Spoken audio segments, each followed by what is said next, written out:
আসসালামু আলাইকুম সুপ্রিয় শিক্ষার্থী, আশা করছি তোমরা সবাই ভালো আছো, নিরাপদে আছো, সুস্থ আছো এবং ঘরেই আছো। আমি সাজদা সুলতানা, সহকারী অধ্যাপক, ইসলামী ইতিহাস ও সংস্কৃতি, নারায়ণগঞ্জ সরকারি মহিলা কলেজ। তোমাদের অনলাইন ক্লাসে আবারও আমি হাজির হয়েছি। ছাত্রীরা, গত ক্লাসে আমি তোমাদের হারুন আর রশিদ সম্পর্কে আলোচনা করেছিলাম এবং সেখানে বলেছিলাম যে খলিফা হারুন আর রশিদের দুটি নীতি ছিল, অভ্যন্তরীণ নীতি এবং বৈদেশিক নীতি।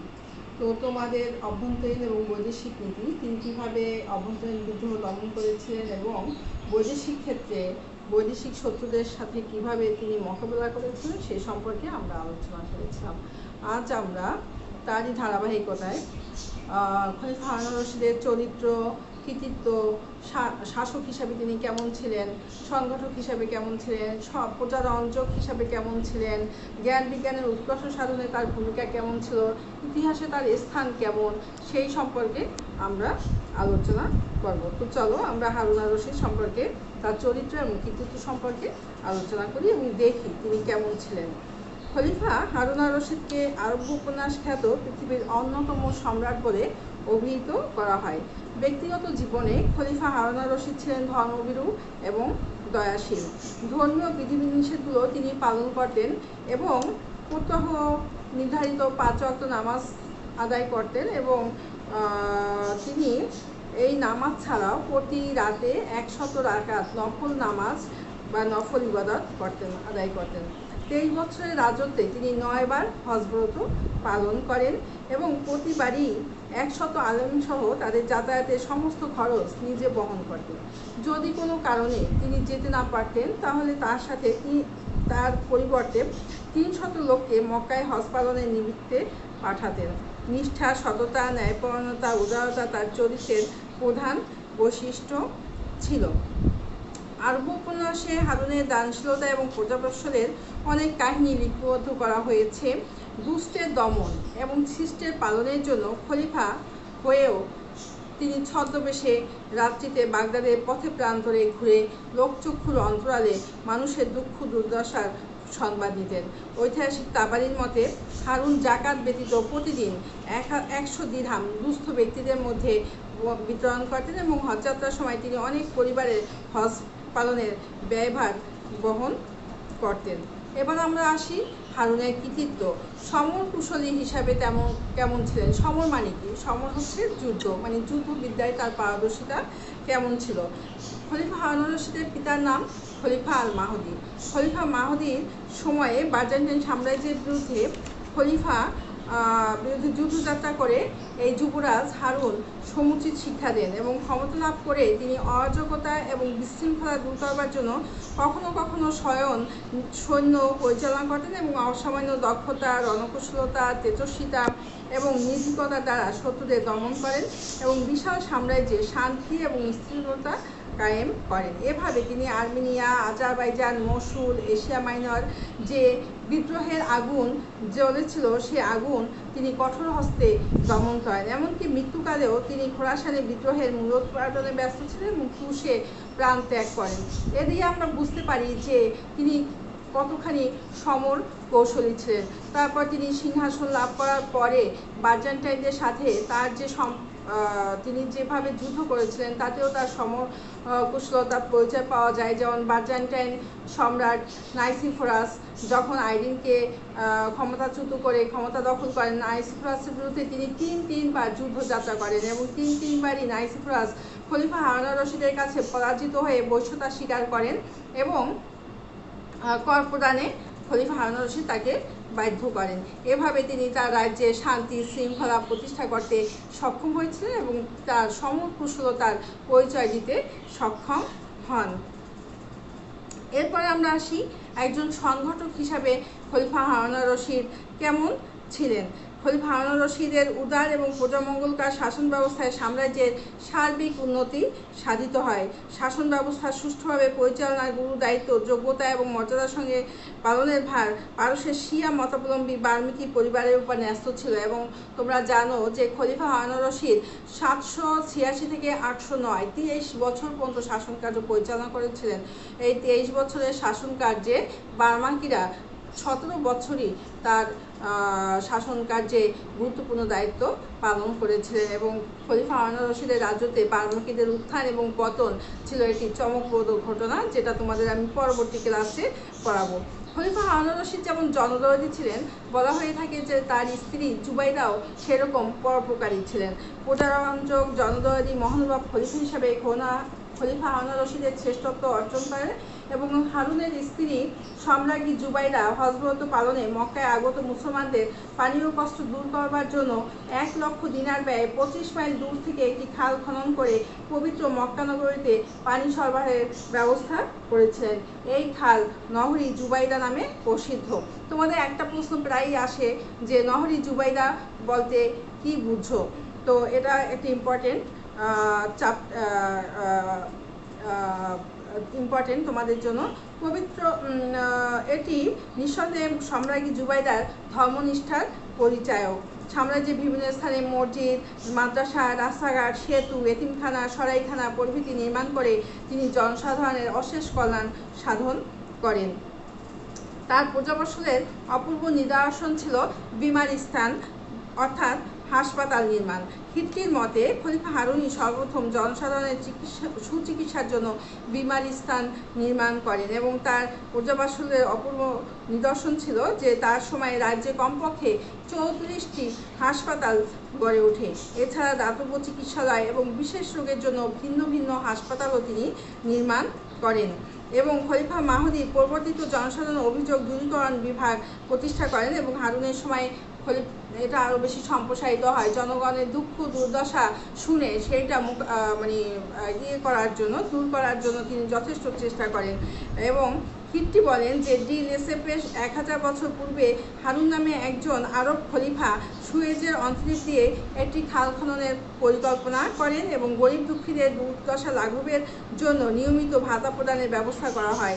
নিরাপত্তা এবং শৃঙ্খলা প্রতিষ্ঠিত হলে ব্যবসা বাণিজ্যে প্রভূত উন্নতি সাধিত হয় এবং বৈদেশিক বাণিজ্য সম্প্রসারণের ফলে সাম্রাজ্যের ঐশ্বর্য উত্তরোত্তর বৃদ্ধি পেতে থাকে। ইবনে খলদুন বলেন যে রশিদ মিতব্যয়িতা ছাড়া অপর সকল বিষয়ে তার পিতামহের পদক্ষেপ অনুসরণ করেন এবং কারণ দানশীলতা এবং মহানুভবতায় অপর কোনো খলিফা হারুন রশিদকে অতিক্রম করতে পারেনি। এই গেল প্রজা সংগঠক হিসাবে কেমন ছিল এবং কূটনীতিবিদ। খলিফা হারুন রশিদ একজন খুব ভালো কূটনীতিবিদ ছিলেন। তার প্রমাণ পাওয়া যায় যে তার সুনাম, সুখ্যাতি, প্রভাব, প্রতিপত্তি দেশ ছাড়িয়ে বিশ্বেও ছড়িয়ে পড়ে। প্রাচ্য এবং প্রতীচ্যের বহু রাজ্যের সাথে খলিফা হারুনের কূটনৈতিক সম্পর্ক ছিল। তিনি সর্বপ্রথম মুসলিম খলিফা যিনি চীনের সম্রাট ফাকফুর প্রেরিত রাষ্ট্রদূতকে সাদরে অভ্যর্থনা জানান এবং কূটনৈতিক সম্পর্কে স্থাপনে হারুন যে দূরদর্শিতা প্রদর্শন করেন 9ম শতাব্দীতে তা সত্যই বিরল ছিল।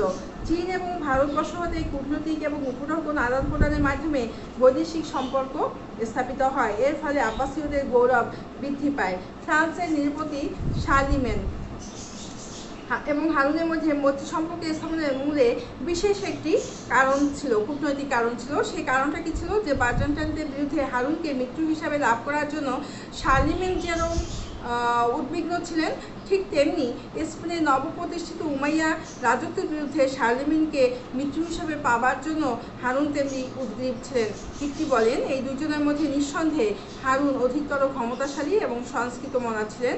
হারুন এবং শার্লিমেন নিজেদের স্বার্থসিদ্ধির জন্য রাষ্ট্রদূত এবং উপঢৌকন আদান প্রদান করতেন।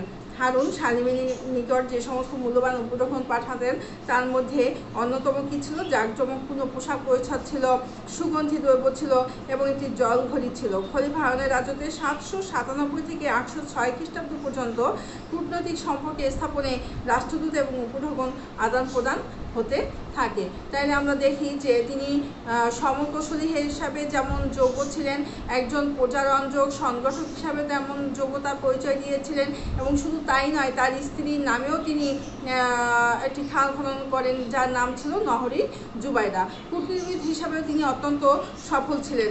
এরপরে আমরা আসি বাগদাদের প্রাচুর্য এবং ঐশ্বর্য। বাগদাদ নগরী কে প্রতিষ্ঠা করেছিলেন? খলিফা আবু জাফর আল মনসুর, সেই খলিফা আবু জাফর আল মনসুর প্রতিষ্ঠিত যে বাগদাদ, আব্বাসীয় খলিফা হারুন রূপকথার রাজকুমারের ন্যায় সেই বাগদাদে খ্যাতি অর্জন করেন এবং ঐশ্বর্য, বৈভব, প্রাচুর্য, শৌর্য, বীর্য, সৌন্দর্য মণ্ডিত, সুষমা মণ্ডিত বাগদাদ নগরী সত্যই তার আমলে একটি স্বপ্ন পুরীতে পরিণত হয়। এবং খতিব যথার্থই বলেন, এবং সমৃদ্ধ প্রাচুর্যের দিক দিয়ে সমগ্র বিশ্বে এই নগরীর কোনো জুড়ি ছিল না। মনসুর প্রতিষ্ঠিত বাগদাদ নগরী হারুনের রাজত্বে আরব্য উপন্যাসের খ্যাতি অর্জন করে। পাশ্চাত্যের নিকট প্রাচীন জাঁকজমক বলতে যেটা বোঝানো হতো সেটা হচ্ছে বাগদাদ নগরী। হ্যাঁ, সম্রাজ্ঞী জুবাইরা তার স্ত্রী, তিনি ছিলেন খুবই শৌখিন এবং বলা হয়ে থাকে যে রত্নখচিত স্বর্ণ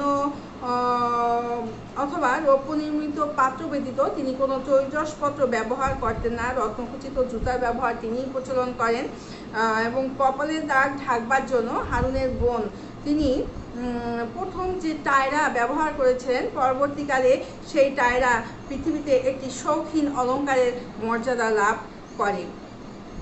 রাষ্ট্র উৎসবগুলো অত্যন্ত জাঁকজমকপূর্ণভাবে পালন করা হতো। যেমন মনে করো যে খলিফার অভিষেক, রাজকুমারের বিবাহ, বৈদেশিক রাষ্ট্রদূতের আগমন ইত্যাদি।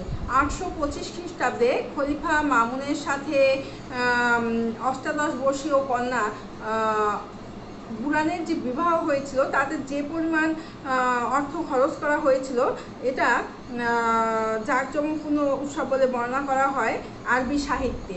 তো এইভাবে তিনি তার রাজ্যে কখনোই মৃত্যুব্যয়িতা করতেন না, আশ্রয় নিতেন না। তিনি সবসময় একটা জাঁকজমকপূর্ণ আড়ম্বরপূর্ণ জীবনযাপন করতেন।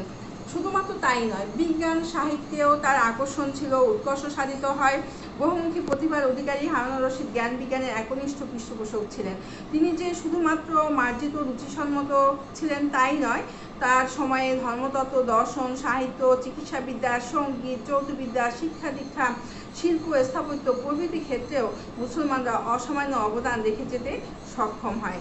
একজন ঐতিহাসিক, তার নাম হচ্ছে গুণ-ই-বাম, তিনি বলেন যে মুসলিম সম্প্রদায়ের স্মৃতিতে হারুন রশিদের শাসনকালকে খিলাফতের স্বর্ণযুগ বলা যেতে পারে। স্কুলার বলেন যে শিয়া সম্প্রদায়ের পরিবর্তে তারাই রাসূলের প্রকৃত হাদিস সংরক্ষণের পৃষ্ঠপোষকতা করেন এবং তারা মুসলিম সমাজের রীতিনীতিকে ধ্বংসের হাত হতে রক্ষা করেন।